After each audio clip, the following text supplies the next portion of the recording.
हरि ओम यज्ञेन यज्ञमयजन्त देवास्तानि धर्माणि प्रथमान्यासन् तेहनागं महिमारवेष्ट्यं राज्यं महाराजमाधिपत्यमयं समन्तवर्यात् ईशात् सार्वभौमः युषान्दादात् परार्धात् पृथिव्यै समुद्रपर्यन्ताया एकराळदिरिदप्येषश्लोको भिगीतो मरुतः परिवेष्टारो मरुतस्यावसङ्गृहे आवीक्षितस्य कामप्रेर्विश्वे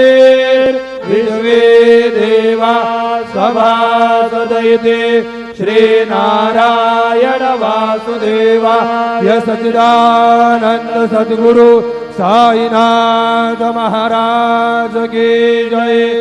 करचरण कृतं वा कायजं कर्मजं वा श्रवणनयनजं वा मानसं वा पराधं वेदं वा सर्ववेदं क्षमस्व। जय जय करुणाब्धे श्री प्रभो साईनाथ श्री सच्चिदानंद सद्गुरु साईनाथ महाराज की जय।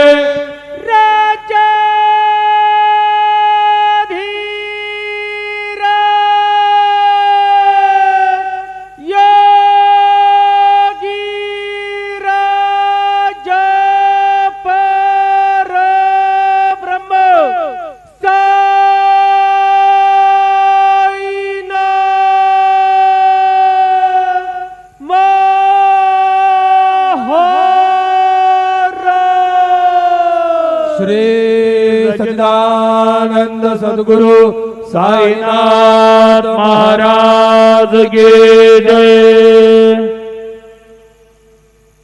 हरि ओम बृहस्पते अति अदर्जो अरेहाद्यो मद्विभाति क्रतु मज्जदेघु जतिदयच्छवस रेत प्रजात तदस्मा सुद्रविडन्धे हि चित्रम् बालार्कप्रभमिन्द्रनीलजटिलं भस्माङ्गरागोज्ज्वलं शान्तं नादविलीनचित्तपवनं शार्दूलचरमाम्बरं ब्रह्मज्ञैस्सनकादिभिः परिवृतं सिद्धैः समाराधितं दत्तात्रेयमुपास्महे हृदिमुदां ध्येयं सदा योगिभिः। गुरुर्ब्रह्मा गुरुर्विष्णु गुरुर्देवो महेश्वरः गुरुः साक्षात् परब्रह्म तस्मै श्री गुरवे नमः। सद्गुरु साईनाथ देवताभ्यो नमः। सायं पूजनार्थे चरणकमलेभ्यो नमः। चन्दनं समर्पयामि त्वां गन्धर्वा अखडौ स्वामिन्द्रस्त्वां बृहस्पतिः त्वामोघदे सोमो राजा विद्वान्यक्ष्मादमुच्यत। चन्दनं समर्पयामि चन्दनस्योपरि अक्षतां समर्पयामि कुलायिनि घृतवती पुरन्धिः स्योदेसीदसदने पृथिव्याः अभिद्वारुद्रावसवो गृह्णन्विमा ब्रह्मपीभिः सौभगायाश्विनाध्वर्जूषा दयतामिहत्वा हरिद्रादि सकल सौभाग्यमांगलिक द्रव्याणि समर्पयामि। ऋतुकालोद्भवपुष्पं समर्पयामि। ओखधीः प्रतिबोधत्वं पुष्पवतीः प्रसूवरीः अश्वा इव सजिद्वरिर्विरुधः पारैष्णवाः। ऋतुकालोद्भवपुष्पाणि समर्पयामि। सायंकाले नैवेद्यः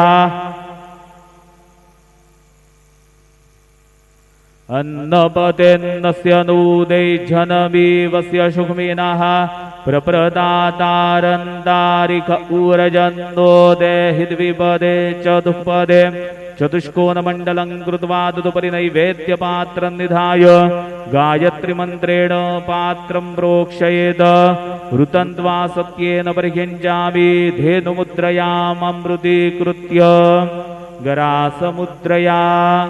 ॐ प्राणाय स्वाहा ॐ अपानाय स्वाहा ॐ व्यानाय स्वाहा ॐ उदानाय स्वाहा ॐ समानाय स्वाहा ॐ ब्रह्मणे नमः नैवेद्यमध्ये पानीयं समर्पयामि पुनर्नैवेद्यं निवेदयामि ॐ प्राणाय स्वाहा ॐ अपानाय स्वाहा ॐ व्यानाय स्वाहा ॐ उदानाय स्वाहा ॐ समानाय स्वाहा ॐ ब्रह्मणे नमः नैवेद्यं